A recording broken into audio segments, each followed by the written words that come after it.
To many people in the Western world, this might just look like a stick.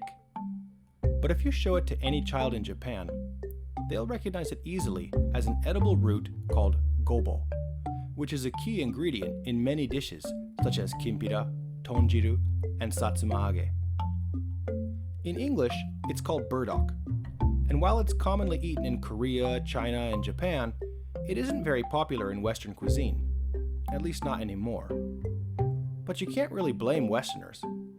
After all, here's what the unappetizing flower looks like.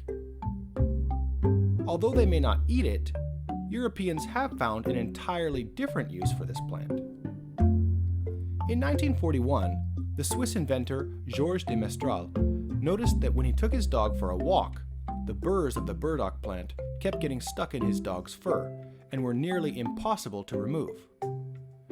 Rather than get frustrated by this, he became curious about what made it stick so well. Upon closer examination, he found that the burrs consisted of many small hooks, which would become entangled in the hair of passing animals. If he could replicate this, he could create a reusable fastener that would eliminate the need for glue or stitching. Eventually, settling on nylon as a cheap and durable material, he created the hook and loop fastener, which he called Velcro. Now I'm going to try to read some words now from languages that I don't speak a single word of, so please bear with me. The Norwegian word for Velcro, borrellas, translates as Burdock Lock, while the German word for Velcro, Klettverschluss, translates to Burdock Fastener. On the subject of interesting applications for plants, let's go back to Japan for a moment. Have you ever stopped to consider why we call it Japan when the Japanese themselves call it Nihon? Well, the word Japan is actually an archaic English word meaning lacquerware.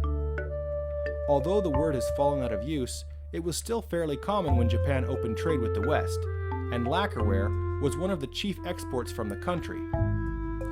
Just like China was named after fancy porcelain tableware, Japan was named for its wooden lacquerware. That's what you get when traders and merchants go around naming everything. Just look at the Ivory Coast, which is only slightly better than the former name for Benin, which was Slave Coast.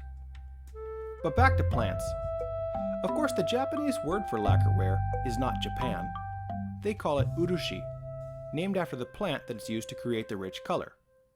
But this plant is actually in the same family as poison ivy, and the oil in the sap that is used to create the lacquer is actually the exact same stuff that makes people break out in a rash after touching poison ivy and poison oak.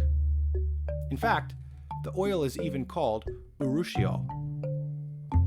I'm not sure what kind of person would touch a plant, have a violent allergic reaction to it, and then decide to smear that plant all over their plates and bowls.